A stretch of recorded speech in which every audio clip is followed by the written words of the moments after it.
Hello Legionnaires and welcome back to Legions of Miniatures, and today we are doing a special game in that it's not on Roll20 for once, which is a good start, and we're touching into Age of Sigmar today. So what we're doing is a Vanguard, I think it's called, a 1000 points game.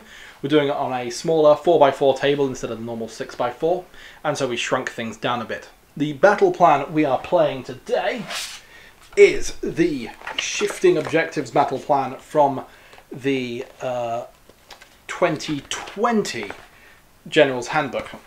So in this battle we've got 3 objectives across the table, across the middle of the table. Each battle round we're going to find out which one is the primary objective, and that's worth 2 victory points for that round. If a player controls it at the end of their turn, so it's their turn, not the whole battle round, that's the 2 victory points. The other 2 objectives are secondary, and they're going to be worth only 1 victory point each at the end of the player's turn. However, if a player is holding it with a battle line choice, so if you're normally into 40k, a battle line choice is equivalent to your sort of troop choice with the objective secured ability, that objective will be worth a bonus 1 victory point. So we want to be holding it with our battle line units. At 1000 points, we've only got 2 battle line units each. Well, 2 required, and we've only taken 2 each. So yeah, it's going to be a little bit of a fun game. We've got Georgie, my beautiful fiancée, who's holding the camera right now. We've got her, Sylvaneth, over to this side of the table. And I today will be playing my my Cities of Sigmar. This is a army that I've worked together with Callum to kind of produce, so he has an opportunity when he comes over to ours to play a little bit of Age of Sigmar. And it does mean that I'm moving away from my normal hordes of skeletons in the Legions of Nagash. Hopefully this will make a bit of a better battle today, and yeah, let's just go ahead and jump straight into it and look at what we got in the deployment zones and on the table. Okay, so on the table we have Hydrus, my Tree Lord Ancient with really cool watery orbs that are magical. And next to him we have some Kurnoth Hunters with great swords. Behind them is a unit of Tree Revenants. Next to them is also a unit of Tree Revenants painted differently, so you guys can spot the difference. And then we have a unit of Kurnoths with great bows. We also have a Glade Worm, which isn't on the table yet. Oh, and there's my Wildwood. Okay, so my army is from Tempest's Reach. Georgina's army is from the Winter Grasp, is it? Winterleaf? The Winterleaf Glade. I've got my Cadron Overlords there on the little hillock. They're one of my 2 battle line choices. It's the Arcanaut Company, I think it's technically called. Next to them, towards the middle of the table, I've got a little blob of guys there. That's my Phoenix Guard, with a Phoenix Guard anointed. He's got his cape billowing out behind him, which makes him a little bit identifiable, not really. And just behind that in the red is the Fire Battle Wizard. He is the General's Adjutant, and will be hopefully farming out a nice collection of command points over the course of the game.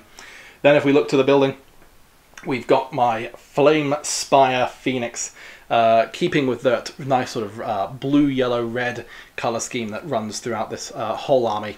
And on the top of the building, we've got 2 Hellblaster volley guns and an old Empire General model who is acting as a cogsmith. He's got a pistol, and yeah, he's pointing, so he's a cogsmith with the, I think it's a Dwarden pistol. But obviously, he's not a stunty. Don't have anything else that I need to really go ahead and declare. Georgie's giving us a lovely view of the battlefield. I'll go ahead now and just point out we've got our first objective on this piece of terrain over here, in the middle between the 2 griffins. In the very centre of the table, just next to the Wildwood, that is objective number 2. And on the far other side, on that more exposed hill, is objective number 1. What we'll do now is we'll find out who's going to go first, and we'll go ahead and dive straight into battle round 1. Does that sound good, George? Mm-hmm. Yeah. Fantastic. We'll see you guys in just a mo.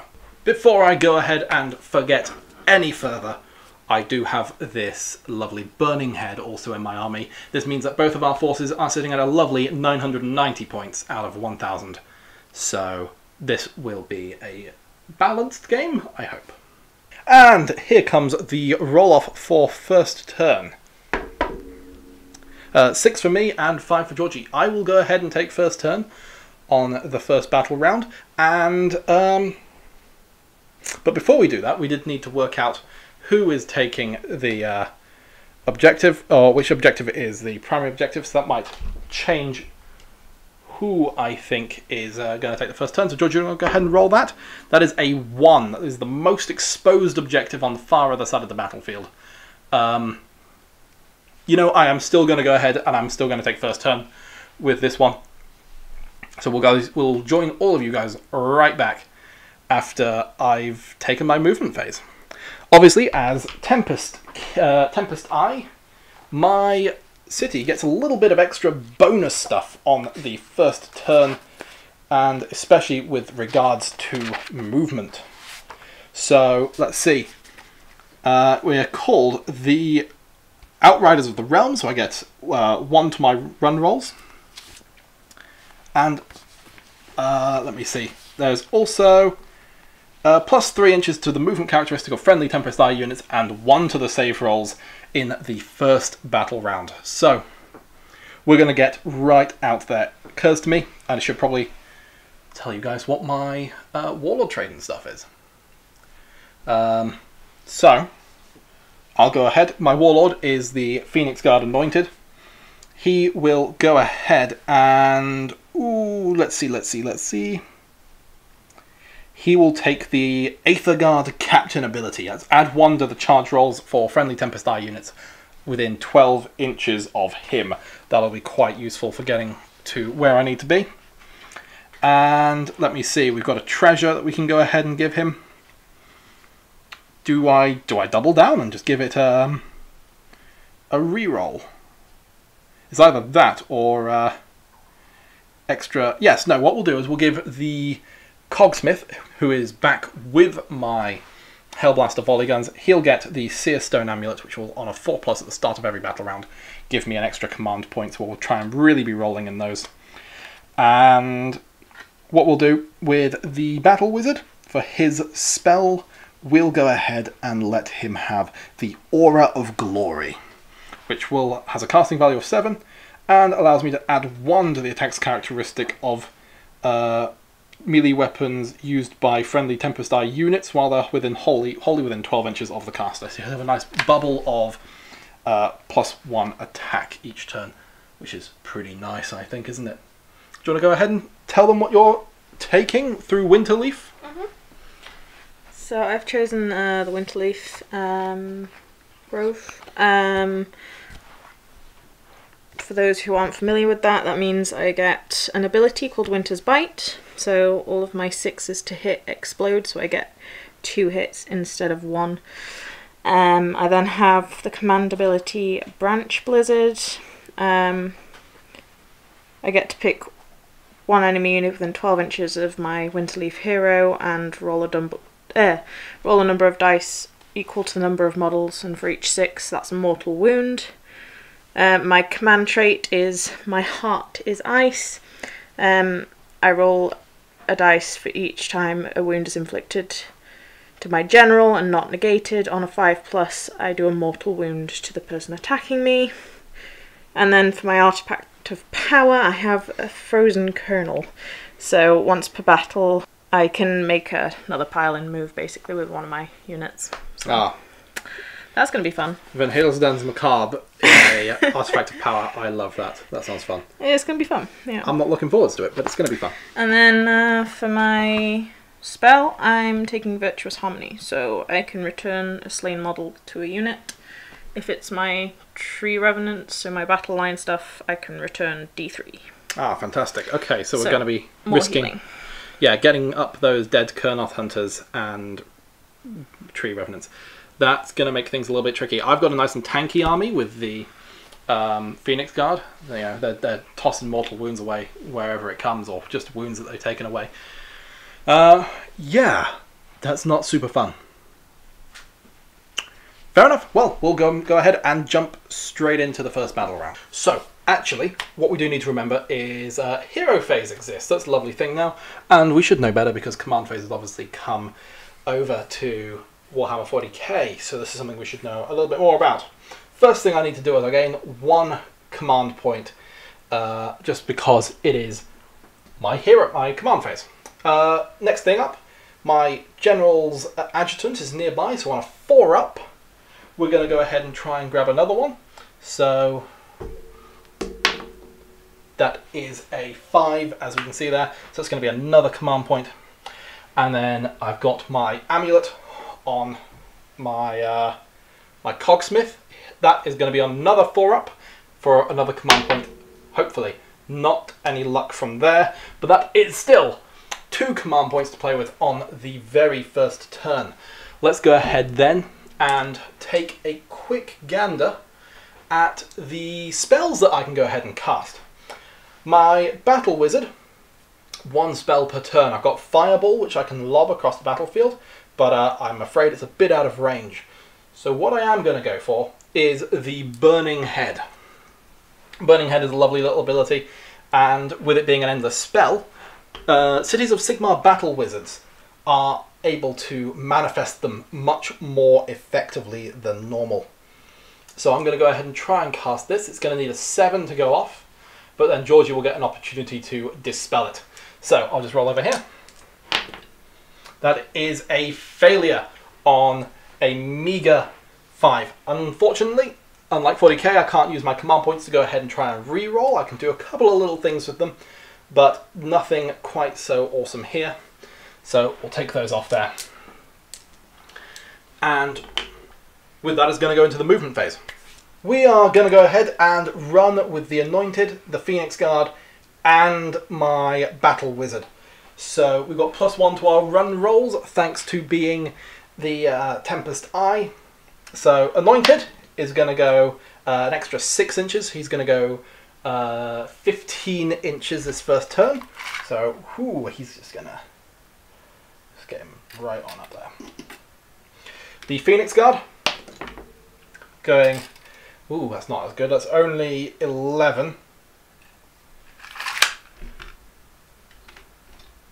Come here. Stop sticking me with your stabby bits.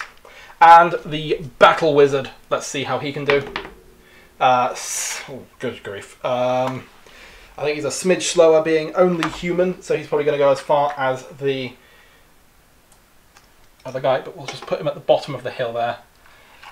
And that covers that area over there, which only leaves the Kharadron Overlords over here. Dwarves, last I checked, slow, short stunties. Only 4-inch movement, +3 is 7. Let's go ahead and advance them as well. So that is a 5 + 1 is 6, plus the 3 that they already get. 9 is going to be 13 inches of movement, which will really, really nicely get them up over onto these pieces of terrain up here, like that. So I'll go ahead and make the rest of those moves, and having run all my stuff except my guns, we'll just have a little bit of shooting, and then I'll hand over to Georgie's turn. As it turns out, these guys are here out of range of all of that stuff over there, so my shooting phase is nil, nada, nil point. So I have 2 points for controlling the primary objective over here, and 1 point for controlling this objective over here. This is a battle line unit that's controlling that objective, so it's worth a bonus extra point, so that'll be 4 points this turn for me. So, handy dandy whiteboard at the side of the table. Anyone playing Warhammer needs a handy dandy whiteboard, in my personal opinion. You ready for your turn, George? Mm-hmm. You going to wreck me? Probably. Probably. I disagree. But let's go ahead and see what happens. So, once per battle, my Tree Lord Ancient gets to set up a Wildwood, so I'm going to do that now. So I'm going to put it here, because my guys really like trees. I'm then going to use his command ability, Heed the Spirit Song. So anyone within 12 inches of him now has a reroll to their 1 on their save rolls. Nice. Yeah. And then I'm going to try and cast my Glade Worm. He's going to try and come onto the table, if possible. He has a casting value of 7, so I'm going to try and do that.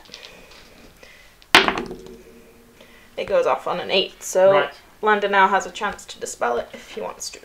I will certainly try to. I don't want any Glade items rattling around on the table.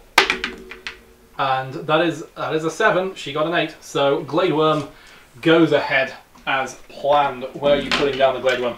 Well, he's got to be within 6 inches of me, and then after that he moves straight away. So he has an 8-inch move. Yeah. So that means it's 14 overall. So I'm kind of looking 14 inches to see what I can hit. And right now, these guys are looking really promising. So My Cadron Overlords are not fancying that level of vulnerability that you're threatening them with. yeah, so he's set up within 6, and then he moves 8, but we already discussed that, so he's just going to end up here. So Mr. Glade Worm starting about there and moving towards here and ending up with a nice and, let's try and get that into focus, nice and fierce little encounter with that Cadron Overlord. The Arcanaut Company member there. What's the situation regarding damage? On a 3+, a unit suffers D3 mortal wounds. Okay, go ahead and make that 3 up. Okie doke. That's a 2, unfortunate. Sad. Oh well. He can come back later to do some Sylvaneth healing, so he's quite a useful little thing. So this is my movement phase. So Sylvaneth have Uncanny ability to teleport everywhere, so that's going to be some fun. So my Tree Lord is just going to teleport in the Wildwoods, and he's going to move all the way over here because he can. What's that ability called? It's Travel Around Worms, I believe. Let me double check. Sorry, Spirit Paths. Yeah. He can, basically, if he's within 6 inches of a Wildwood, he can teleport to anywhere else in a Wildwood as long as it's 9 inches away from enemy models. I'm also going to do the same with these guys, but you can only do that once a turn with normal units. So I'm just going to move these guys. I've got to keep 9 inches away from enemy models, as we just discussed, but I'm going to try and get these guys forward. I would just walk them, but they only have a 5-inch move, so actually this gives them a bit more movement and gives me a chance of getting that charge off later on. These guys are going to use their way pipes, so they have a guy in each unit who can basically use their way pipes, and it allows them to teleport all over the field. So I'm going to move these guys over near the Konoth, your Arcanaut Company. Arcanaut Company, and then I'm going to move these guys over here. And they've got to be 9 inches away again, so I'll come back after that's happened. Fantastic.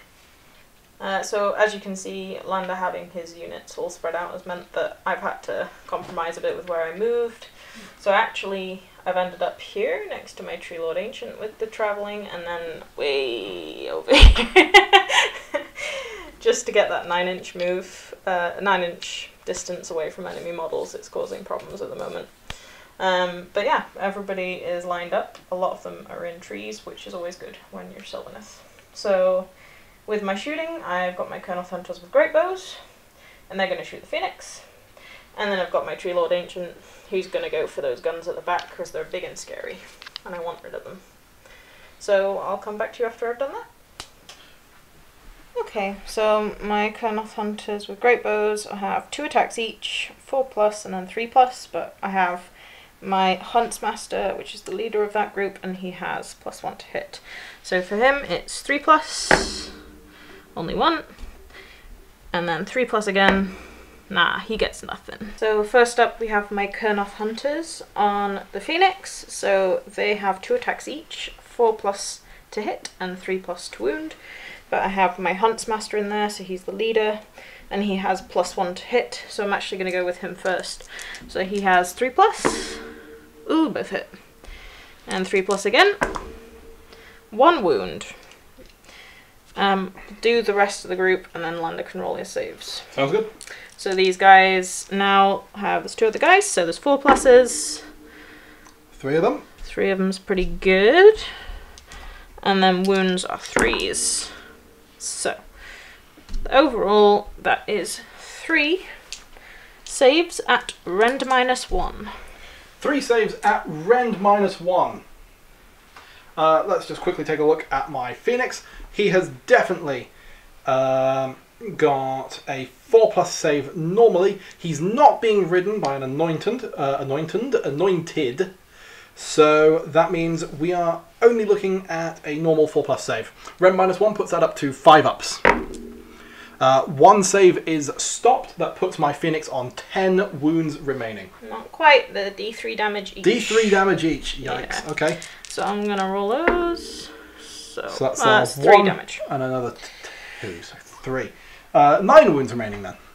And then I have my Tree Lord Ancient on your guns. So he has a hit roll that depends on the amount of wounds he's taken. But because he's taken none, it's a 2+ to hit and a 3+ to wound. He only has 1 attack. So 2+. Oh no!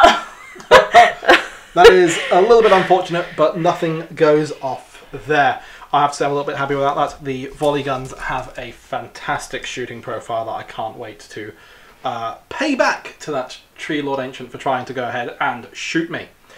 That's the end of your shooting phase. Yes, it is. So, do you have anything to declare for your charges? I think I'm going to go with these Kurnoths into this guy. The Kurnoth Hunters are going to go ahead and make a charge. Let's just grab the camera out. Where are the Kurnoth Hunters? They're way over here. Way over there. Are going to go ahead and make a charge against the Anointed, my leader. Yeah, it's a 9-inch charge. Okay, so this is the Kurnoth Hunters making their charge roll of a 9. Hopefully, maybe, please. That's an 8. Ever so terribly unlucky. No. Now, you do have a command point, so you can attempt to re-roll the charge using your one of the standard command abilities. I can't because I've already used my command ability. You've already used your command point this turn. Yeah. Okay, so no charge over there. Have we got charges anywhere else? I mean, I could try and make this one over here. I might as well try. Okay, so we're going to try and see if the Tree Revenants can go ahead and get into those Caradron Overlords. So it was 9 again. It's a 7. Nah. We are not charging today. Can't really see it on these dice. Let's see. Oh, can we get it to... There we are. 4 and 3. Yeah, unfortunately the dice are a bit glossy and the camera doesn't quite catch them as nicely as we hope. But that means there's no charge, no combats this phase, unless we're going to look at this one over here, Tree Lord maybe into the Phoenix Guard. No, I don't want him in there. Okay, we're going to try and stay safe. Yeah. Excellent. I want protection from those guns. So, what we need to look at now is the points that have been scored by Sylvaneth at the end of this turn. We have a battle line unit over objective 2 right in the middle of the board. So that's going to be 1 point for it being a secondary objective and 1 point for it being held by a battle line unit. That puts the Sylvaneth forces on 2 victory points to the Cities of Sigmar victory points of 4 at the end of the first battle round. As we head into the second battle round, we need to work out exactly who is going first. Do you want to go first? We need to roll off. Well, we do need to roll off, yeah, but do you want to go first? Well, of course I want to go first. Okay. So, let's go ahead. I'm going to go ahead and roll. Let's see what we get. 3 from me, and a 3 from Georgie. So, that means it goes to the person who had the first turn in the previous battle round to choose. And I'm not going to let Sylvaneth take a double turn. We've made a mistake again. Regardless, I'm not going to let Sylvaneth take a double turn, but we need to work out which is the active objective. We can do that now. Yeah, we can do it now. Guys, at home, remind us next turn. We need to calculate it first. Number 3. So that's the objective where the Glade Worm and my Arcanaut company are presently at. So... I'm not really in a position to defend those guys, but let's try and reap some points as best we can. Good luck, George. So, my General's Adjutant is just within 3 inches of my Anointed. So on a 4-up, he's getting an extra command point for us to use this turn. That is an extra one that puts us on 4 command points, and then does the Cogsmith's Amulet, his relic there, Does that enable him to get an extra command point? Let's find out. 4 up. It does. It puts us on 5 command points. It's a ludicrous amount of command points for Age of Sigmar. And that will allow me to do loads of utterly silly stuff. Are we ready for utterly silly stuff? I mean, you're gonna have tree death, so... Okay. Well, I mean, if you insist, I'm going to have tree death, but I really don't think that's going to be the case.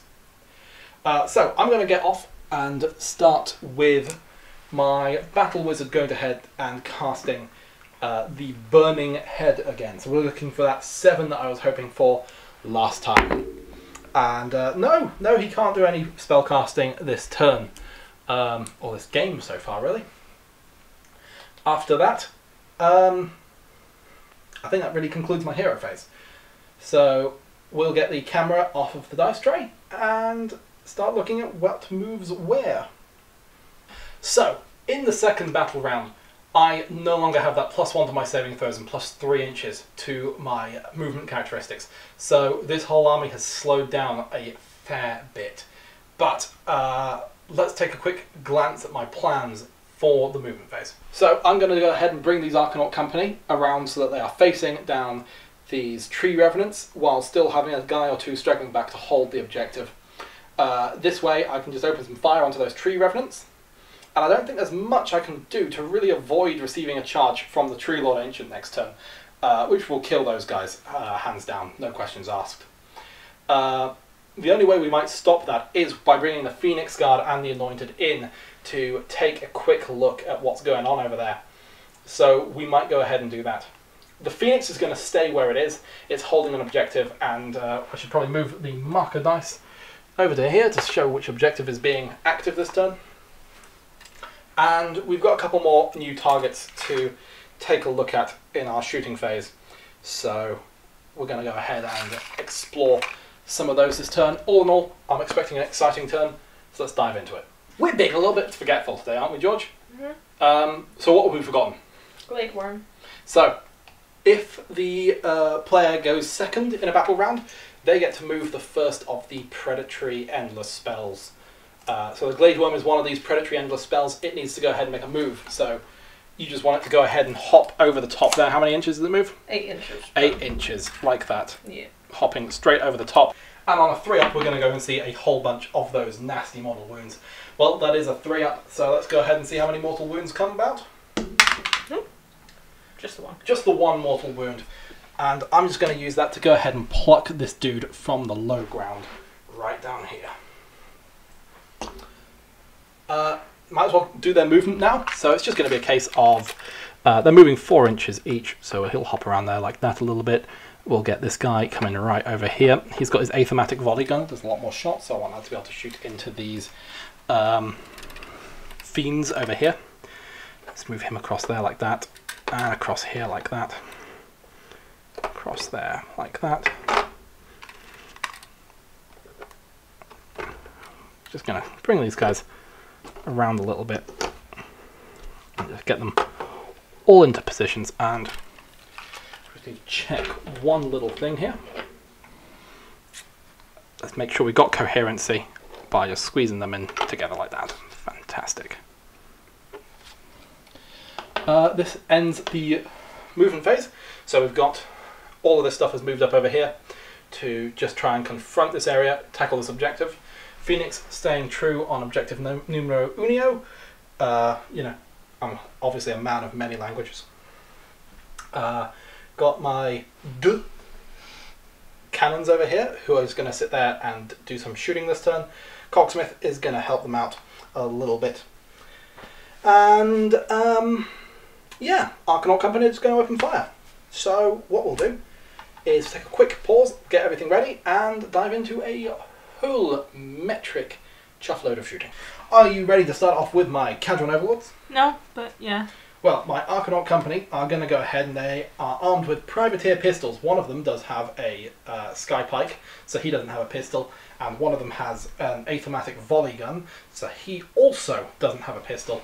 But all the others, which means that there's 7 of them remaining after that one died, will go ahead and make their shots. The leader of my unit makes 3 shots instead of 2 with this thing. So, 15 shots, are we ready? hitting on 4s. That one's slightly cocked, so I'm just going to reroll that one. There we are. So grab these 2s out of the way, grab these 3s out of the way, that 3, that 2, that 2, that 2, and these 3s. Obviously, with a 50% chance on 15, I will only hit 4. That is, like in mathematics, you know, statistics is an ideal. In reality, dice hate you. So you have to remember this.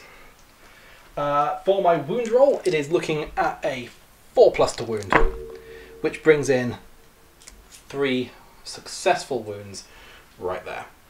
There's no rend on these, George, so do you want to go ahead and make those saves? So my Tree Revenants only have a 5+ save, but I can re-roll one of my saves every phase. So I'm going to do that probably, but we'll see.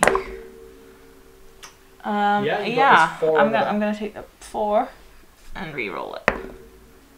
No, it's just 4 again. So that's 1 Tree Revenant down. So I'm going to go ahead now and finish off my shooting phase with the Arcanaut Company rather, just using that Aethermatic volley gun. It has 6 shots, only hitting on 5s though, so we're looking at expecting 2. We make 3 though, so remember what I was saying about dice hating you? This time they hate Georgie. And we're then looking at, let me see, 4s to wound. Let's try rolling into the tray, and that is no wounds. So that finishes up those Arcanaut companies. So my Hellblaster volley gun has 24-inch range. It is targeting the Tree Lord Ancient, so they're just in range.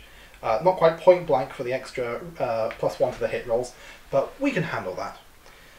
What we will do, however, is we'll shoot 3 decks of the volley gun. So the volley gun has a unique profile. Let's see if I can put this on the camera. Get some focus maybe?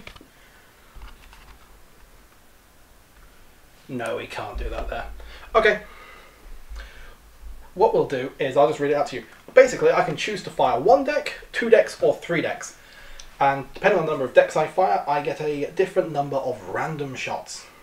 However, if I roll any duplicates in my determining number of attacks, the model misfires. It doesn't shoot this phase and suffers a mortal wound. So that's pretty nasty.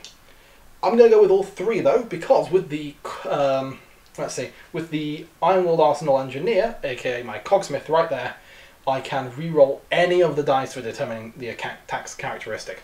So 3d6, let's go. Fantastic. We've got 12 shots there. That is 1 above average. So let's just go ahead and get all these in place. We are hitting on 4s and then wounding on 3s with this. Let's see what we have. So hitting on those 4s, pull these all together. That looks to be a nice, healthy 7 successful hits. Now, if I had a few more points, I might have gone ahead and brought along a Master of Ordnance, I think it's called, from the Stormcast Eternal kit to get some extra hit bonuses, but no luck on that one, I'm afraid. So we'll use all these 7 hit rolls here, wounding on 3s. That's pulling 1 failed wound roll there. So we're looking at 6 successful wounds, all at rend -1. Okay, so I am at 4+ to save because of that rend -1, but then I get to re-roll any 1s because of that command ability I used at the beginning. Oh, no 1s. Well, that is still only 3 wounds taken. Yeah. So it puts him down at 9 remaining. And now I can fire my second Hellblaster volley gun, and I think, and I'm going to use it to thin out the ranks of the Tree Revenants over on point 2. And I will fire 3 shots again, 3 decks, rerolling one of these double 2s to avoid it misfiring. And oh, that's a lot of shots. That's 8 for 13. Really, really can't complain there. So that's 12 and 1 extra. Should be pretty nice. Hitting on those 4s. Only 4 misses, that's really nice. And then wounding on 3s. That's a little bit nasty there. Looking at 6 successful wounds again on the Tree Revenants. Now the Tree Revenants are in cover, so they will get +1 to their save, which negates that -1 rend that I have. So I'm looking at those 5+ saves as normal. Yeah, and then because they're within range of the Tree Lord, they get to reroll 1s, and because of their normal martial memories, they get to reroll once failed. So we'll see how it goes. Okay, so you've got 2 1s to reroll. I've got 2 1s, and then And a fail. So. I'm gonna just take one of the 3s to reroll, but that's 2 fails for sure. And then another 1. So I've saved 3 of them, which isn't so bad. Yeah, 3 on a 5-up is pretty solid. Can't really go ahead and complain there. So that's 3 of those guys off. So. Now these Tree Revenants are within range of the Place of Power. This is one of the scenery pieces on the table, designated by Sylvaneth at the start of the game. They don't need to make any morale checks while close to the Place of Power. This brings a conclusion to my shooting phase, I think, unless I've got someone in the range of the Cogsmith's gun. No, Dwarden pistols are only an 8-inch range, so we won't be firing any of those off. So we're going to go on to the charge phase, and I want to make sure that I'm right on top of all of the objectives this turn. So my Phoenix Guard are going to go ahead and charge the Tree Lord Ancient. Well, I don't have to declare the charges, but they're going to charge into the Tree Lord Ancient and the Tree Revenants. And my Anointed is going to follow suit just to sort of keep them together, where they have this absolutely fantastic set of saves. And just to try and keep my Battle Wizard safe, he is also going to get in there. Sound good? Go for it. So everyone within the close to my Phoenix Guard Anointed will have a +1 to their charge rolls thanks to his command trait. We've got what is, by the looks of things, just a 4-inch charge with these Phoenix Guard. So we're going to go ahead and try and make that. Let's decide which of those dice that I'm actually rolling. Go ahead and try and roll in this space over here. Ooh, blown that out of the water. That's a 12-inch charge. It's 13 inches of charging. Blimey. We're not going to do anything fancy with this. We're just going to get right on top of everything. Stand on top of that objective and just continue to move in nice and close like this. What we will do is we'll leave a gap that is 1 inch wide all the way through there, just to try to allow my wizard to get in a little bit later on. And we'll tuck in close, but we're not going to... Luckily, all these guys have got their halberds. The halberds are 2-inch range, so I don't need to worry about trying to fight in 1 rank. I can leave some space open here and there. Let's go ahead and see how my Phoenix Guard Anointed does here, my general. So that is a total of a 4 and a 2, +1 for his own command trait. That is 7 inches, which gets him in nice, comfy, cozy right there. And then lastly, let's get my wizard in. I probably should have left the 1-inch space so he can come in over this way like that. But I've not done that, so, so let's go and run my wizard into a Tree Lord. That's so stupid. Maybe I just shouldn't charge him. If I don't charge with him, he's going to get murdered by these Kurnoth hunters over here, I reckon. But then maybe again you don't see him as that much of a threat. Maybe you send the Kurnoth hunters after the Phoenix.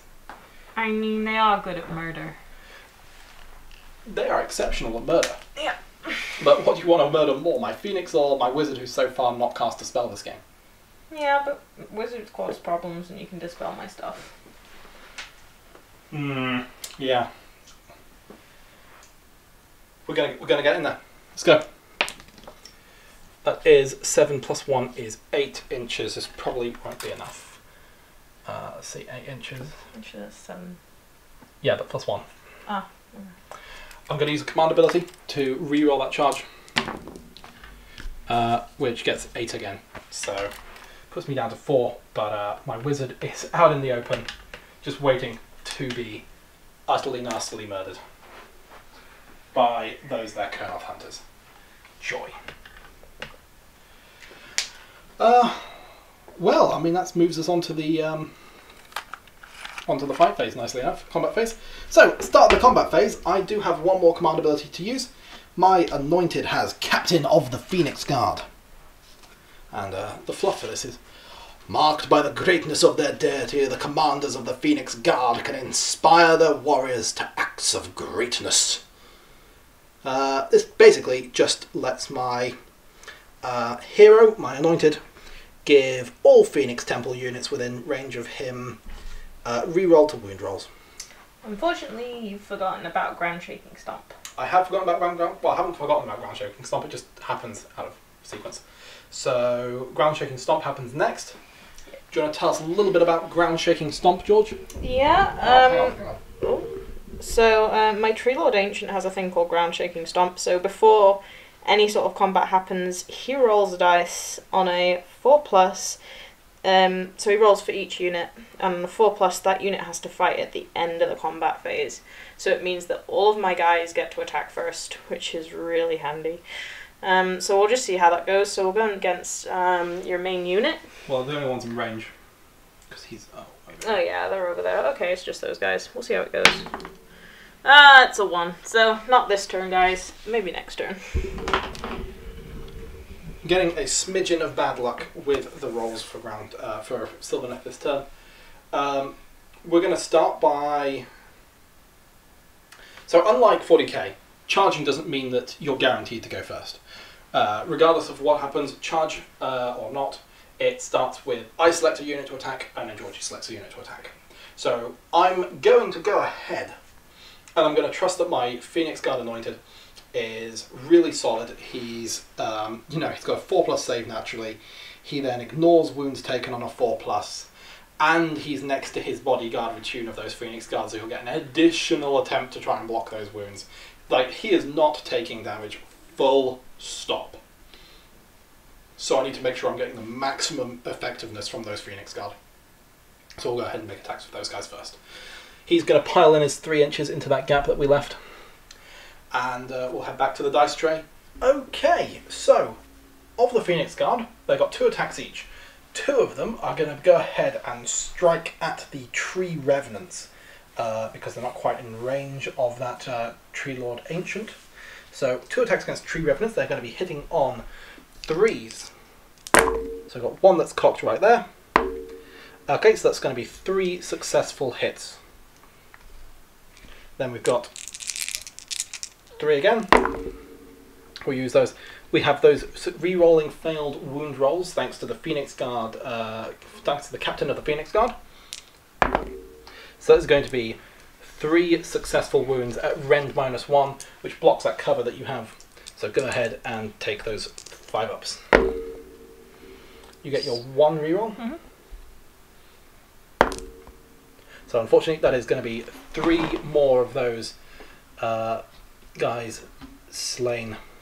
I've got 8 more guys left to attack, and this includes the Keeper of the Flame, who is the unit champion. He has an additional attack. So we're looking at 19, I think, no, 17 more attacks. That's 8 times 2 plus 1. Hitting on 3s again. Blocking out these unsuccessful rolls. 5 of those have failed. And let's go ahead and grab these up for 3+ to wound again.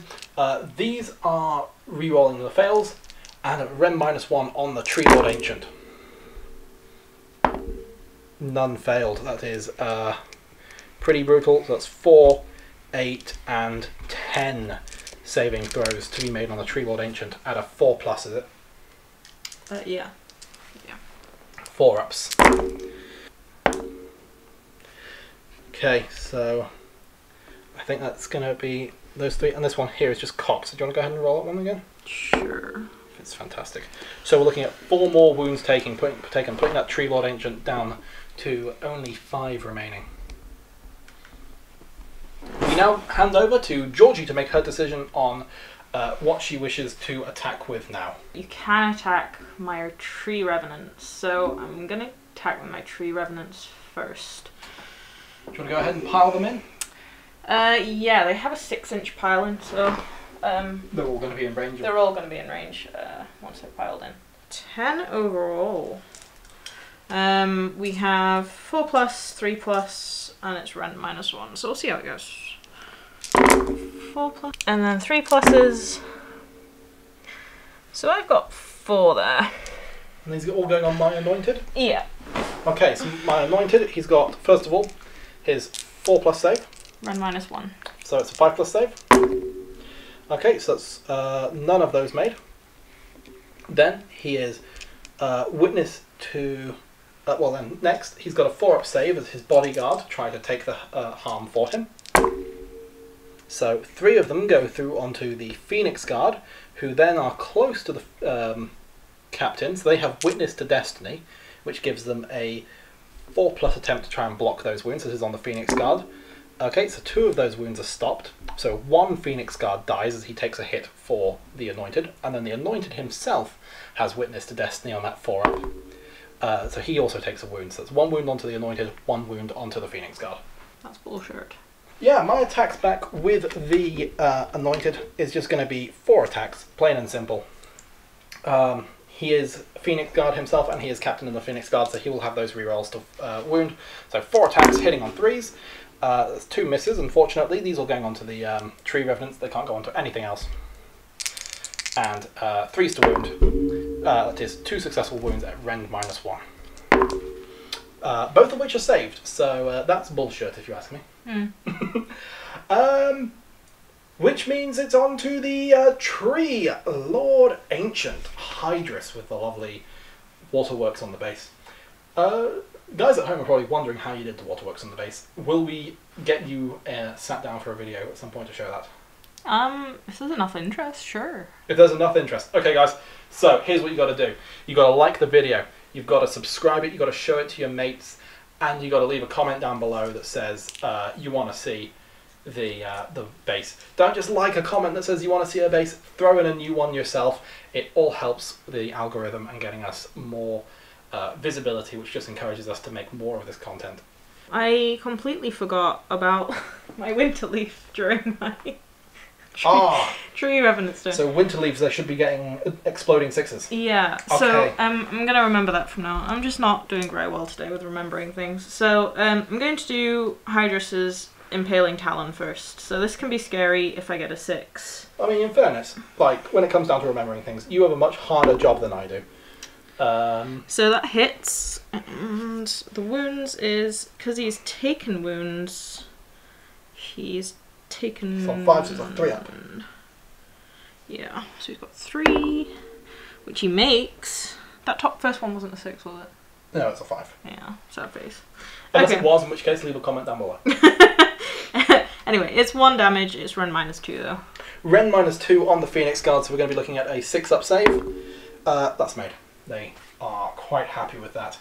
You know, the thing with the Phoenix Guard is they walk into the fires of the Earth Phoenix, and it shows them the moment that they die, and they swear never to speak a word for the rest of their days. But it means that they know the exact time, place, and situation where they'll die. So, clearly, so now is not the day. Now he's taken damage. He only does 2 sweeping blows instead of 3. That's which is sad. a bit sad. But anyway, 3+. It's 1 hit. Oh, balls. And then another one, 3+. Yay! Rend -1 d6 damage. Rend -1 d6 damage. Yeah. Okay, so we're going to head and look at that 5+ saving throw. That is a fail, so let's look at the amount of damage that we're taking here. Please be a 6. So that is 5 damage. So they are Witness to Destiny, so on a 4+, the damage is ignored. That means 2 of the Phoenix Guard have died to the sweeping blows. I think we got a 6. I'm so annoyed at myself. I think we got a 6. Georgie thinks we got a 6. tell us if we didn't get a 6, because we're going to go ahead and make that exploding roll right now. Okay, 3 plus. And minus 1d6. So 5 up save on that one. Not succeeded rather. 2 damage, 4 up Witness to Destiny. 1 more Phoenix Guard is going into the dirt. And with that, it brings us to the end of the combat phase. I suspect, I don't think there's anything else that's left to attack. Nope, that's it. So, we need to consider Battle Shock. Now, all of my Phoenix Temple units are immune to Battle Shock while they are near my Anointed. And the Tree Revenants are immune to Battle Shock because they are close to that place of power. Your Tree Lord Ancient doesn't need to make Battle Shock. So the only thing that we need to look at here is your Tree Revenants down by the Glade Worm. Back in the shooting phase, they lost a wound. So they lost a dude. So they've got a bravery of 7? 6. Bravery 6. Yeah. Does it have banner effect that in any way? I think it does. It does. No. My banner helps with my pile-ins. It doesn't help with anything else. Right, so we need to go ahead and make a check for these guys. They've lost one dude, they've got a bravery of 6. Is it just 1 dice? It's just 1 dice. So 4 plus that 1 is still underneath 6. They are hunky-dory. Quite happy with that. Are you happy with that? That's fine, I could have re-rolled it anyway, so... Oh, that's fair enough. So, what we'll do now is dive straight into... my hero phase. Sylvaneth hero phase. So we'll be back in just a couple of moments. So, just before I get onto my hero phase, we need to look at how many victory points Lander's scored. Sad face, he's scored all of them. So, because he's on the objective that's the big one this turn, he gets 2, but because it's a battle line, he gets 3 on that first one. He also holds the middle one, because he's got more models there than I do, which is super sad. And then, of course, he has his Phoenix just hogging that point number 3. So, he currently has 5 victory points this turn. And these guys are also battle lines, so they get an extra I forgot about your battle line. 6. So, sad. 6 points, which puts me on 10 victory points total. Sad. Okay, onto my hero phase. So, I am going to use that command ability that gave me reroll saves of 1, because I really liked that. So that gets rid of my command point for the turn. Sad. But then I am going to do my Virtuous Harmony, which allows me to restore models to my units. So I am going to try and cast that. So it is a casting value of 7. Oh. Do you want to do that over here? Yeah, I can do. Yep. Sort of aim for this area here. Yep. And it goes off. I'm going to try and counter that, but I don't think I'm going to succeed. I need a double 6 to do so. That is definitely not a double 6. So, Virtuous Harmony. D3 wounds restored to those. Yeah, so on just single models, it's only 1 return model. So if I have my Kurnoths, I can only return 1. But because these are battle lines, I get to return D3, which is really nice. I get 2 more back, but hey, that's good. And because I cast a spell successfully, the Wildwood goes wild. Ooh, rousing the Wildwood. It does indeed go wild. So... on a 5 up or something, isn't it? Yeah. So on a 5 up, you suffer D3 mortal wounds. Oh. I didn't get it this time. You're making some hard rolls here, sweetie. Yeah, I know, it's not going well. Okay, so my hero phase was over, so I've done my movement phase now, so all that's basically happened is Scary Kurnoths and these guys over here, the Tree Revenants, have just moved forward so they can initiate combat this turn. I don't really want to move these guys out of this combat because I still want to gain control of that middle this turn if possible. If I removed my Tree Lord and charged it, I wouldn't be able to charge it because he'd be retreating from combat, so kind of sucks, but we'll see how it goes. I'm hoping that I can take the Phoenix down this turn with my Kurnoths. So, movement phase is over, so charge phase. Shooting first. Shooting first. Shooting first. So I've got my Kurnoths over here, and I've got my Tree Lord again. So the Tree Lord has to shoot these guys. Yeah. So do you want to go ahead and do that now? Yeah. Do it in this area over here. Yeah, I'm just getting my sheet up. So he has one shot hitting on 3s, wounding on 3s. That's Hits. Wound. That's a wound. AP. Ren -1, d6 damage. So we're looking at 5 up save. That is not a save. 5 damage. So we'll witness to destiny. So we're looking for those 4 ups. That is 3 of them dead. So we're going to go pull this guy here. This guy here. That guy there. So now all of my Phoenix Guard except for my command. So I've got my drummer, my banner, and my flame bearer or whatever it's called. They're the only ones who are left alive. Then we head over to the Kurnoths. Yeah, I'm debating shooting a wizard, but I really want that Phoenix dead, so I'm going for the Phoenix. So, my leader again has +1 to hit, so he has 2 attacks.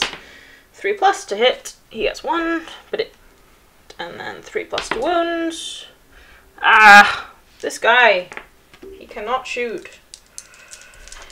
And then my other 2 guys are 4+, and then 3+. Better. 2 Ren -1, d3 damage each. Okay, so these are going to be 5 ups on the Phoenix. Okay, so that is 1 saved, 1 not. d3 damage. 2 damage. That just goes through. That puts it on 7 wounds remaining. But it has taken more since. It took the previously it was on 9. It ended last turn on 9.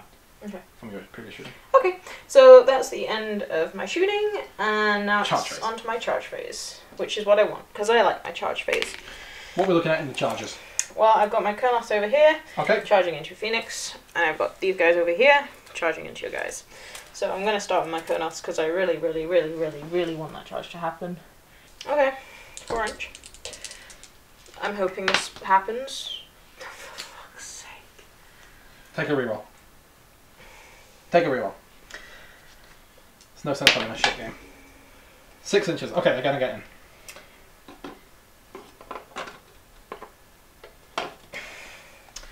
Okay, and then my other guys are charging into your guys. They just make it on a 3. Yep, 3 is exactly what they need. So Yeah. that's going to get sort of this guy right there up into their business there.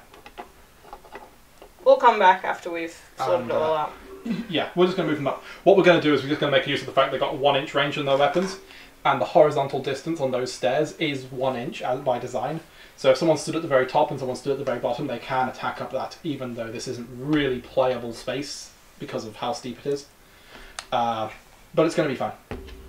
Alright, so we'll come back to you guys. So, combat phase, we've got 2 things to have at the very start. my ground shaking stomp needs to happen. So we've got the Tree Lords trying to make sure that the Phoenix Guard fight last on a 4-up. Yep. Hey! So these Phoenix Guard are fighting last no matter what. I'm just going to lie this guy down on this side so that we remember that. He's sort of been knocked over by this earth-shaking stomp. The other thing I'm going to do is I'm going to spend 2 separate command points here. I'm going to go ahead and... In fact, I'm going to spend all 3 of my command points. I'm going to go ballsy. I'm going to use Captain of the Phoenix Guard to get my re-rolls on these chaps. I'm going to use all-out defense on these chaps again from my wizard. And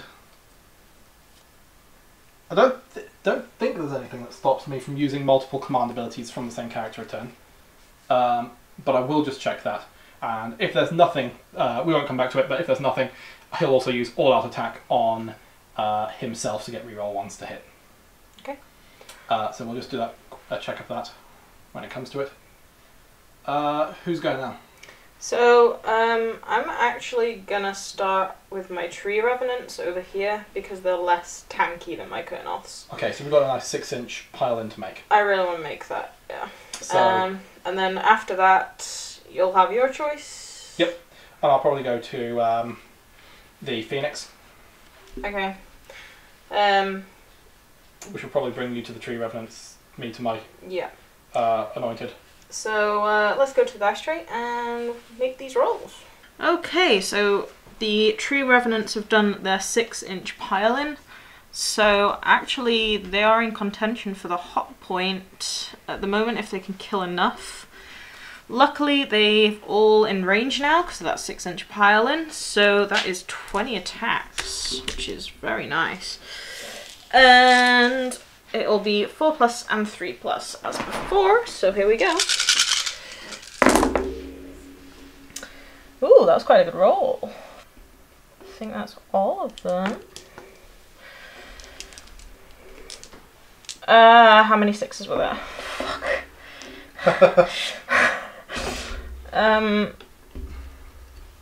Go with all these. 5 6s. Okay, so that means that 5 of them come back on the table. So we'll just grab these. And 5 more. So what are we looking at? Total of 4 misses overall? 4 misses overall. 3+ now. Right, so I've got a nice 9 saves here to make at Ren -1. So Harkonnen Company, not great. 6 up save. 2 saved. So and I've already lost 1, so it's actually going to be only 2 left. So I'm just going to leave behind my dude with the melee weapon and my leader. In fact, my leader isn't actually anything special in close combat, so I'm just going to leave my pike dude and my volley gun, who are stood side by side. Everyone else is biting the dust.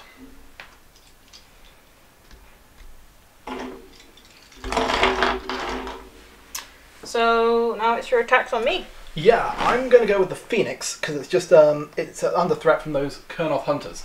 So Phoenix, we're looking here at Flaming Talon attacks. It has 7 wounds remaining, so that means it's lost 5. We have 4, therefore, Flaming Talon attacks.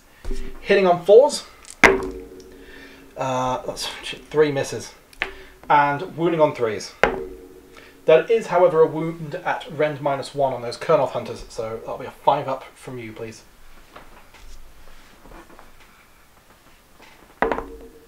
Nah. And that's just a flat 2 damage. Okay. Not enough to kill him, but there we go. They have 5 wounds each, so I'm gonna do my tree revenants, my other tree revenants. I'm gonna go all 3 into your leader then? Your Phoenix Guard, sorry? These 3 into the Phoenix? Yeah. So because of my leader, he has 4 attacks instead of 2. 8 attacks on your normal. How many attacks will that leave on your leader? 3? 3 guys. I don't know. I'm really tempted to just put them all into your leader because they're gonna kamikaze it anyway. So, Okay. So I mean, I'm just going on to one on you, Phoenix Guard. I'll do that now. So, 4+. None. Nada. So then, the 5 remaining guys. There's one that's my leader, and then.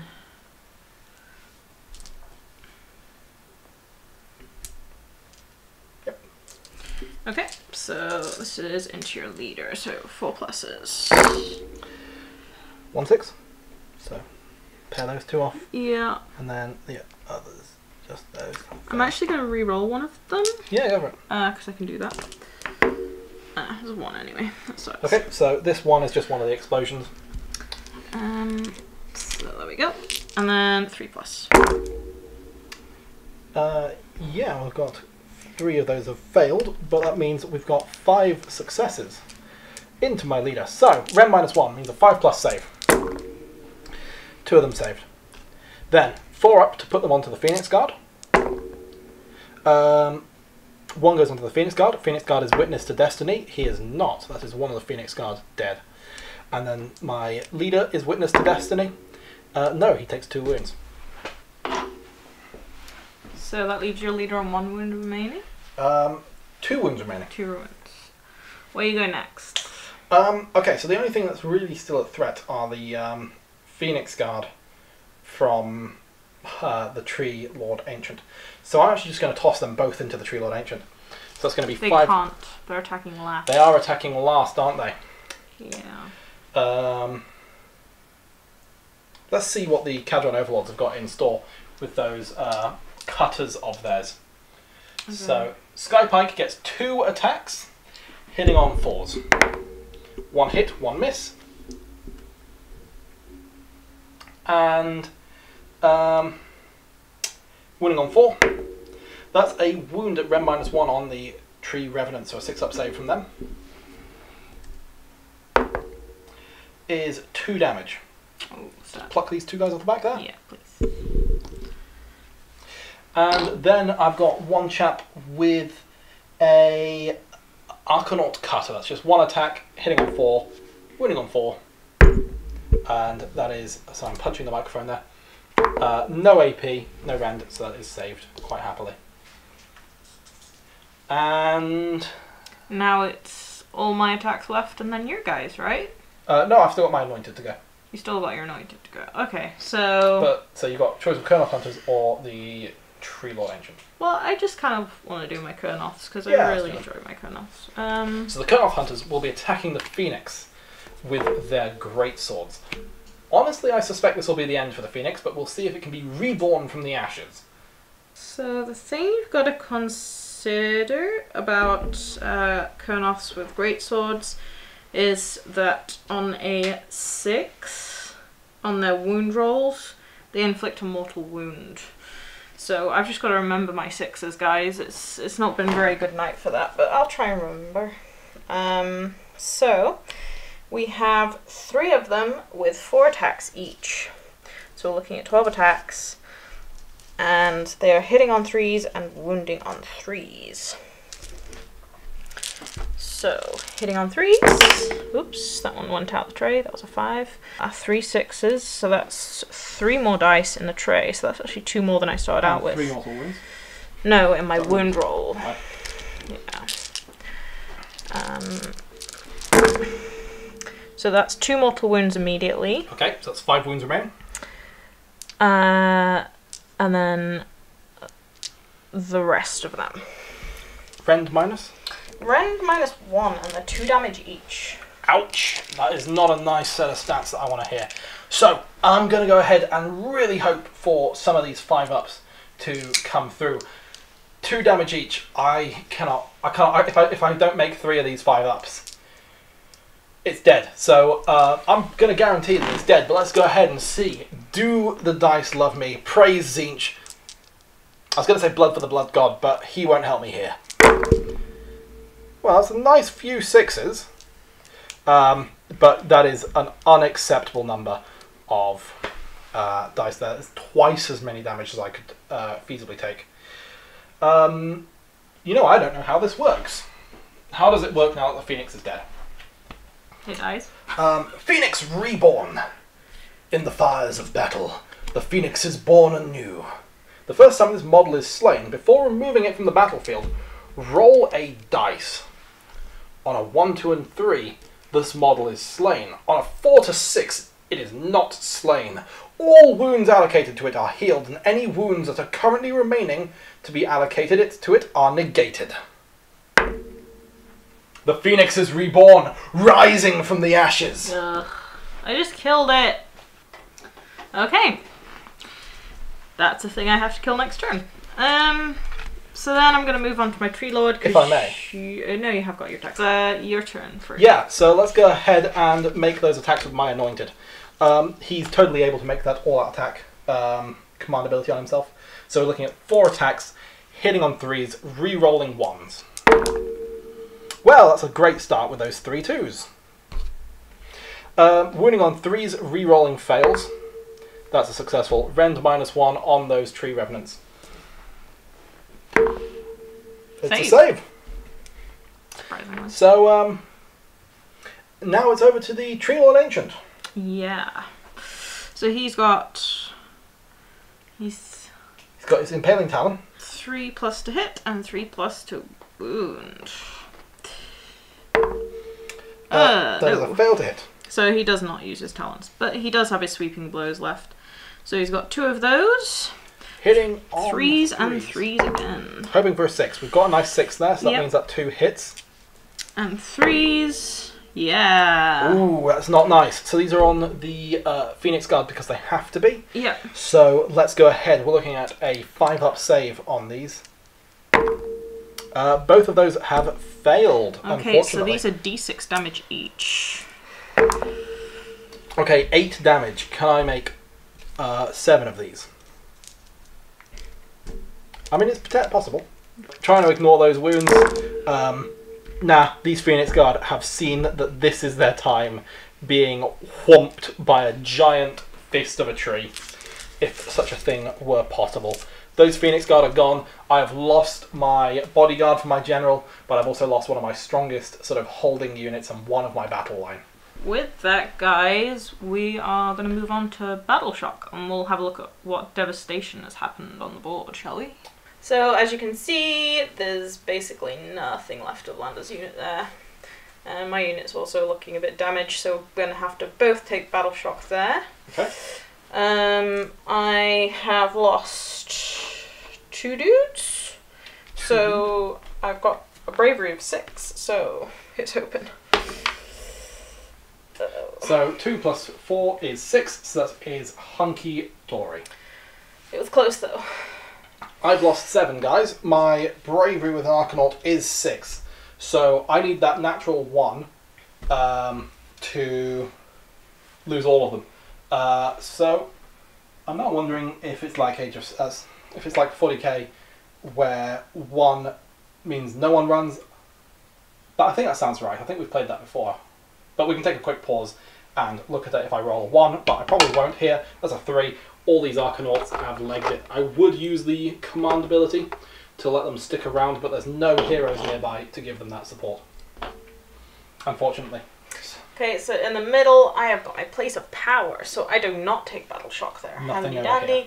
And I've not lost any guys, and the Phoenix is annoyingly still alive. Yeah, and if my Phoenix Guard was still alive, they wouldn't take it anyway, because they're near the captain of the Phoenix Guard. However, what we didn't consider is that the Kurnoths have their trample underfoot. So this works the same as the Tree Lord, except it happens at the end, basically. Does mortal wounds instead on a 5-up? Let me just double check. Yeah, so I roll a dice for each model that's left in my unit, so that's 3 dice, and for each 4-up I get, you suffer a mortal wound. So, here's hoping. 2 mortal wounds. Putting that Phoenix down to 10 of those wounds remaining after it came back at full health. Hey, doing good. So, end of your turn, you do have this objective over here. Yeah. And you do have this central objective. Yeah. And you do have this objective over there, so you're scoring all 6 available points. Yeah, so I'm catching up a little bit. I'm on 8. 8 to 10. So it's actually, yes, as you say, it's not too terrible. Yeah, I'm catching up slowly. Okay, so with that, it's the end of my turn. End of turn 2, on to turn 3. So it's time to roll off. Yeah. Before we roll off, we need to work out which of these objectives is active. So do you want to go ahead and roll that, George? Sure. 3. So it stays over here. Ooh, that's not good for me. That's not good for me. I might want to take first turn and just try and gun you off the point then. But let's see if I can get first turn. Shall we roll off? I'm going to get in with a 3. You're coming in with a 6. I bet you're going for that double turn, aren't you? I don't want to be nice because you gave me that roll, so I'll let you go first. Okay, I'll take first turn then. Yeah, go for it. Glade 1. Yeah, I'm going to have him heal my Tree Lord, which is fun. I don't think he's going to get there. He only has to be within 6 inches. Really? Yeah. Blimey. Okay, so he's going to go 8 inches this way, which will sit him about, about back up there, really. 8 inches he flies. He'll get his ass over here, but so like, he can, he'll be overlapping he flies. Okay, so he's going to fly and just sit on top of this terrain there like that. We're happy that's 6 inches, I think. We can be pretty reasonable with that. D3 on a 3-up, right? Yeah. Yeah. So it's handy dandy. Okay. No, sorry. Okay, that's a 2, so it's not going to be healing. Sad. Oh well, that's fine. It's a bit of a shame. And then we're going to go into my movement phase. No, your hero face. My hero phase. So yeah, we'll pass the camera around and get on with that. So, kicking it off, 1 command point because I start my turn. My adjutant is not close enough to my general, so we can't get that roll over there, but we can try for this roll with my cogsmith, looking for a 4-up. That's going to be an extra command point, setting us with 2 command points for the turn. Can't really complain with that. So, from here, let's go ahead and try some magic. I'm not going to go ahead and attempt Burning Head this turn. What I will do is cast Fireball, which is the basic spell that my Battle Mage has. What I am going to do is I'm going to target this unit over here. I'm going to try and blow them up off of that point this turn. So that is a 10 on the casting value. So we're looking at D3 wounds because they're not at full strength. I can dispel. You can try to dispel, yes. So I've got I'm going to try it. It's probably not going to work, but we can give it a go. Okay. 11! So we got the shirt to the guys. Yeah, there we go. So we got a lovely 11 right there. 5 and a 6. My wizard is not pulling his weight this game. My Phoenix is going to fall back and it's going to fly over my over the Kurnoth Hunters and deal some mortal wounds to them. Okay. My Battle Mage is just going to move sort of this way, and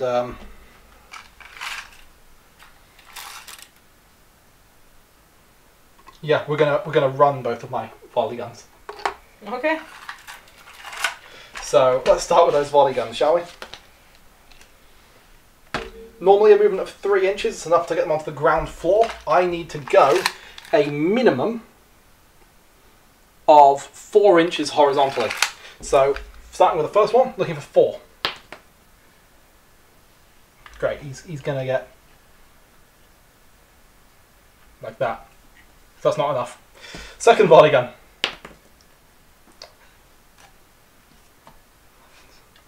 And then my cogsmith will also run. That is a 5 on the cogsmith, so he's just going to get right. So that's 5 inches from there. Oh, exactly where it is. Fantastic. Battle Mage, he's just going to go 5 inches this way. And then Phoenix is going to fall back. It's only going to fall back actually if the Wake of Fire. So it's only a normal move. Okay.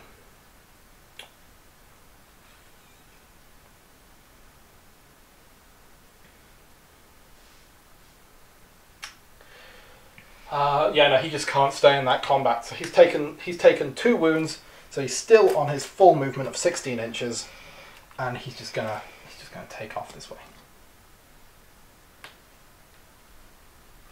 So we've just had a really lovely little bit of fun with the camera freezing up for some reason. Not sure why, but it's working now, so all good. What we've got is I'm using my command ability from the Tempest Eye background called Rapid Redeployment. So I use it once with this guy on this volley gun, which will let this volley gun shoot, and I use it once on this volley gun, which will let that volley gun shoot. That will use up both my command points this turn. So basically it just lets you advance and shoot. Really nice. Unfortunately, unless something has ooh, actually. No, that's 9 range. So we're just going to go ahead and start shooting this volley gun into the Tree Lord Ancient. Let's see if we can kill the bastard. And then we'll work out where the other volley gun's going after that. Okay, so let's go ahead and fire the Hellblaster volley gun at those 3 decks. It's still close to the engineer, so it'll be re-rolling some of its hit shot dice. So let's go ahead and see what we get. So we're going to roll both of these again. Okay, damn. Okay, Okay, so the volley gun takes a mortal wound and doesn't shoot. Puts the volley gun at 6 wounds remaining. But what it does mean that we'll do is we'll go ahead and use the other volley gun in the way I had intended to use that one. Except we won't. We're going to shoot it into the tree revenants around my general. Okay. They still get cover. Yeah, they're against the first one. As soon as that first guy in cover dies, then I'm in cover. Okay. Let's go.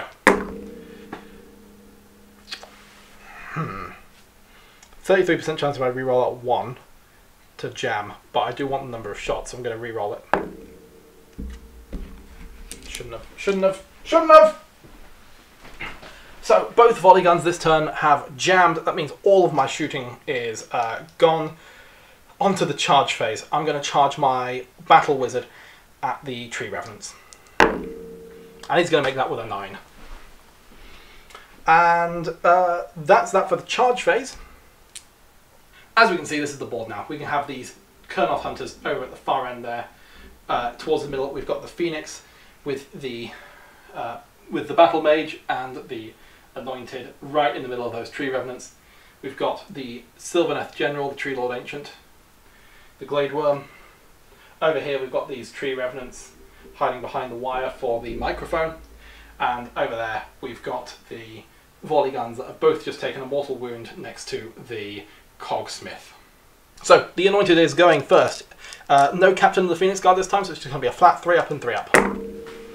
Okay, so that's 1 miss. And 2 wounds go through at rend -1. They are in cover. Yep, so it's going to be a 5 up.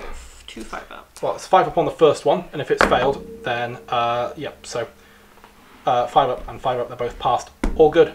So, Tree Revenants get their attacks back. That's a nice healthy amount of attacks, I like this. So again, we're just looking for 4 ups and then 3 ups. 6s are exploding. Oh yeah. Like exploding 6s. That is 4 exploding 6s.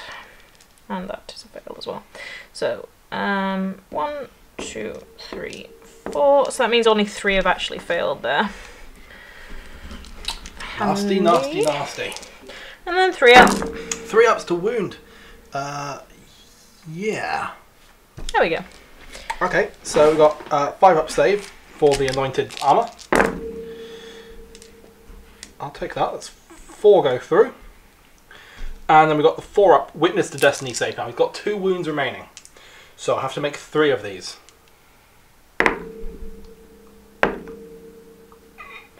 Oh, it comes down to the last one. Let's see. Fail. Fail. Oh! And the Anointed goes down. That is my general defeated. And it's just your attacks back. My attack's back with the Battle Mage, yeah. So he's just got the standard wizard attack profile. 2-inch range, 1 attack. That's a hit. 4 plus, was the hit roll required? Sorry, 3 plus the wound. That's not a wound. Okay. Battle Shock, there's actually not been any damage done. Yeah, no models lost, so it actually just goes straight over to Sylvaneth turn 3. You've got 1 command point. Let's see what's happening in the command phase. Unfortunately, you didn't get any victory points that turn. Okay, so my hero phase. So I'm going to basically do what I did last turn, because that seemed to work well for me. So I've got my command ability that gives me my rerolled saves of 1. And then I'm going to try and cast Verdant Blessing again. Whoop. So that is 7 up, I believe. Yep. 7 up. That's a 10. 10. I will try and stop it because I might as well. I'm looking for an 11. Hey! I'll stop that Verdant Blessing. Well, that's not happening then. You'll not be blessing on my watch. Yeah. So that's the end of my hero phase. Moving on to my movement phase. You're doing your command ability as well. Yeah, so I Yeah, already said that, yeah. My movement phase, I'm not really going to do a lot. I'm just going to move my Tree Lord forward a bit. Yep. So he's got only that 3-inch charge to make on that Phoenix. Yeah, so I can just come around this way a little bit, just keep away from the We play keep away from the wizard who's hiding right down there. I'm just going to move my trees up here just to definitely secure this point. Like this. So they're there. I'm going to move these guys actually up here. Because that means they might be able to shoot something. And yeah, that's all my movement. Shooting? Shooting phase, I'm going to do actually Hydrus into your wizard. Is what I'm going to do. Okay. Sounds like bullying to me. Go ahead. So it is a 3+, 3+ we're looking for. 3+. That's a hit. 3+. Nah. That's not a wound. So that's nothing on your wizard. I'm going to shoot your shooties with my shooties. Which shooty are you shooting because they're separate shooties? I'm going to shoot the that guy because he's more of a threat. Okay, so we've got these Colonel Hunters back here shooting into this guy down there. Yeah. So I'm going to do my Huntsmaster separately like I have been doing before because of that +1 to hit. So 3+. And 3+. Hey, he finally does something. So that's 1 from him. So I'll just put that up there just so he remembers to do it. And then I've got the 4 remaining. So 4 pluses. And 3 pluses. That is 3 that have gone through this time. Ren -1. Okay, so my volley guns have a 4-up save. So 5 ups. 1 of them saved. 2 D3 go through. That is a 2 and a 1. So that's another 3 damage taken, putting this guy at 4 harms had. End of the shooting phase then? Yeah, I've not got any more shooting. We do have a charge over here. Charge, yes, indeed. Maybe I should have charged my Colonel Sentry guns. But we'll look over it for now. I'll just charge my guy into this, that's fine. 3 and 2, yep, he's going to be in He's that. just going to make that. So, who are you taking with first? Well, I got my ground shaking stomp, of course. Of course. So, nope, nothing happens. So I'm definitely going with my Tree Man first. Tree Lord Ancient first. Sounds like a plan. So let's go over to the dice tray. Okay, so we're going to start with Tree Lord Ancient's attack on the Phoenix. So he has 1 attack and it's 3+, 3+ for his Impaling Talon. Really hope this is a 6. Nope. Nope, he doesn't make that Impaling Talon again. But hey. And then he has his 2 sweeping blows as per usual. 1 doesn't make it. Okay, 1 makes it through. That's not so bad. Ren -1? Ren -1 d6 damage. 5-up save. Well, hey! I'll just do my attacks back with the Phoenix, I think. So he's only suffered 2 wounds, so he's making all the attacks he should be making. So that's 6 of his flaming talons, hitting on 4s. Coming in with 5 successful hits, wounding on 3s. Oh, yes. Ren -1, so you're only on that 4 up. 4s, okay. Rerolling any 1s, but I don't have any. So that's 4 damage taken, putting him on 1 remaining. Yeah. Risque. Then it's on to your Tree Revenants. All of them will get into range of the wizard, no doubt. Okay, so again, we're looking for 6s. Well, I mean, we're looking for 3s, aren't we? I really want 6, because my 6s are nice, they explode. It's 1. So we can grab that there. And there's also this 6 here. So that's those 2. And then we just got these couple of 1s. You want to take a reroll on one of those ones? Actually, yeah, I will. Oh, hey. Okay, so we're looking at effectively 2 misses all told. Yeah, but they were gained by the exploding dice, so I didn't actually lose Effectively. it. Yeah. And then 3s. That was a good roll. Well, my wizard does have a 6-up save, so he has nothing against all of these, which means he's dead. Yeah, that's a dead wizard. Farewell! And that brings us to the end of the combat phase. There's no battle shock to go because nobody died. Yeah, so you get 1 command point, 1 victory point rather, for objective 1. 2 victory points for objective 2, 1 for it being the secondary and 1 for the battle line, and 3 for objective 3. So you get 1, 2 and 3. That's quite cute, isn't it? Yeah. So that's another 6. 6 victory points, whacking you up to 14 victory points to my 10. I've only got 2 guns, a cogsmith and a phoenix left against literally your whole army. Yeah. Not managed to take a unit off the table, which is really sad. I'm gonna hand it to you here, I'm afraid. Fine. So well played, and that is a victory on the end of battle round 3 to Sylvaneth. We'll just have a little chat and then sign off with the video. So guys, this brings us now to the end of the battle, and it has been a Sylvaneth victory to Georgie here. Well done, congratulations. That feels odd to do with your fiance, doesn't it? A little bit, yeah. A little bit. You get a kiss. There Mwah. you go. There we are. Big kiss instead. Fantastic. So what we'll do is we'll just run a quick couple of questions by each other and a quick few ideas. First thing, most important thing. I had loads of fun. Did you have fun? Yeah, I did. Yeah. Fantastic. So tell me, why was I terrible at this game? You weren't terrible at all. I just think that you shouldn't have given me that reroll for one. Yeah, I think that's fair. I just didn't want the game to like fall into this point of tilting where it's just fail after fail after fail, compounding and not letting you get headway. Yeah. But I don't know. I guess the Kurnoths didn't really make much of a difference in the end because the Phoenix just came back. I feel like the real turning point was you losing that objective, the far side with your. Yeah, losing objective 3 was nasty. But like I should have expected it because those Cadron Arcanaut Company they can't hold an objective very well. They do need a frigate to be inside. I'd love to add a frigate to this Cities of Sigmar army. I think that'd be really awesome. It would probably take the place of the volley guns for a big, awesome, sexy war machine. Yeah, I think you got really unlucky with your volley guns, particularly in like the last go. You misfired twice. Yeah, the double misfire wasn't great. Yeah.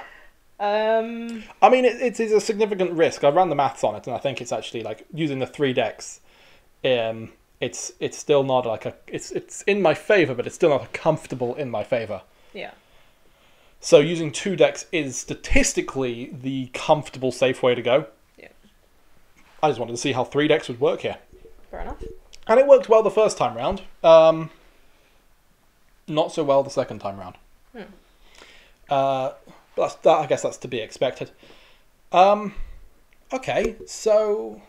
Where do you think I went wrong? Where do I think you went wrong? Well, I forgot all of my rules. Yeah, well, this is something that we have a bit of trouble with, isn't it? Because there's all the rules on the War Scroll. There's all the rules of the game. We haven't played Age of Sigmar in a little bit. Our last few sort of rounds of stuff have been playing 40k 9th edition. And, I'm looking right here at her Space Wolves army and right there at my Necrons army. And we're excited for next Saturday. Because, aren't we? A whole bunch of new stuff for you. Whole bunch of new stuff for me. Yeah. Really, really going to be exciting. So maybe next weekend we'll come to you guys with a Necrons versus Space Wolves game where we both have no clue what's going on. I mean, I'm particularly excited for Necrons, but that's going to have to come in another video. Where do I think you went wrong? Yeah, no, it's just forgetting those rules. It's just forgetting the Winterleaf stuff. Yeah. Remembering that you've got those exploding 6s. Wounds done to your general in close combat should be spiky. Yeah, I completely forgot about that one, and it would have been really effective against that middle combat, because most of his wounds were dealt with by Phoenix Guard, your Phoenix Guard, and they would have just done mortal wounds back. So yeah, I've got to say, wiped. That would have wiped you. But yeah. You got really unlucky with your wizard. Oh, That my was- word, yeah. Your wizard didn't wizard. I mean, I love this army. I'd love to be able to have more heroes fielded in this army because we've got loads of them in the Glass Cabinet where we keep the City of Sigmar army. We've got the Anointed that you guys have seen. We've got the Wizard you guys have seen. We've got the Cogsmith you guys have seen. But then we've got a Lord Ordinator, I think he's called, from the Stormcast Eternals, who like gives reroll hit rolls of 1 to nearby artillery, which is just lovely. We've then got a Knight Questor, we've got an Assassin, we've got 3 other wizards. We've got a Jade Wizard, a Gold Wizard, and an Amethyst Wizard. Is it Amethyst or is it Grey? It's Don't know. Realm of Shadows or Death one. It's one of those guys. It might even be Heavens. It might be a Blue Wizard. Basically, we got wizards, and oh god, I love the flavour of this army. Yeah. Unfortunately, can't remember the name that Callum and I chose to give it, but the basic idea is it lives in the realm of metal. We said we did sort of a bit of that to the rules in the battle tome that say it can only be from one of the realm of fire or the realm of life, and I think there's one from a different realm.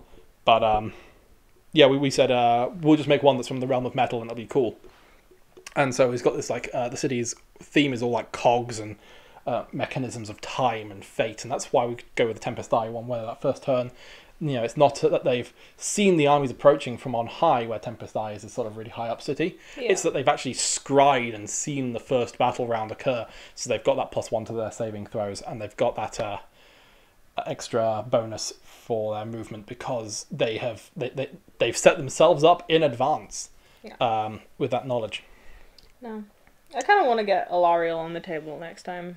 I always enjoy playing with her. Yeah, if you're getting Alariel on the table. I don't know, it's always tricky to get Nagash on the table because you run out of shit to do with Nagash. He does too much. To be fair, I've not used Nagash with the updated rules he's got from the Ossiarch Bone Reaper's Battle Tome, so that could be really exciting to have a look at how he plays. But if I play Nagash, I really want to get Arkan on the table. I feel like Nagash without Arkan is like Weetabix without milk. Completely unpalatable. But then if I do get Alariel on the table, you're facing a lot of Tree Lords. Yep, that's just And Alariel herself. Yeah, Alariel and the free Tree Lord she just gets to whack on the table. Yeah. So why don't you guys let us know if you want us to do that? Yeah, if you want us to take another look at an Age of Sigmar game. Yeah. Well, Sure. I couldn't do a Alariel sized game with the Cities of Sigmar we got at the moment. Or could I? I could throw Gotrek Gurnison in. We'd have to build and paint Gotrek, but you know we got him in when his model came out, and he's been sitting unassembled, and I'm sure that was a painting project you'd love to tackle. Yeah. I've not quite got around to him yet. I've been finishing my Space Wolves and Yep. a few other small projects as well. As well as this guy, because he's been.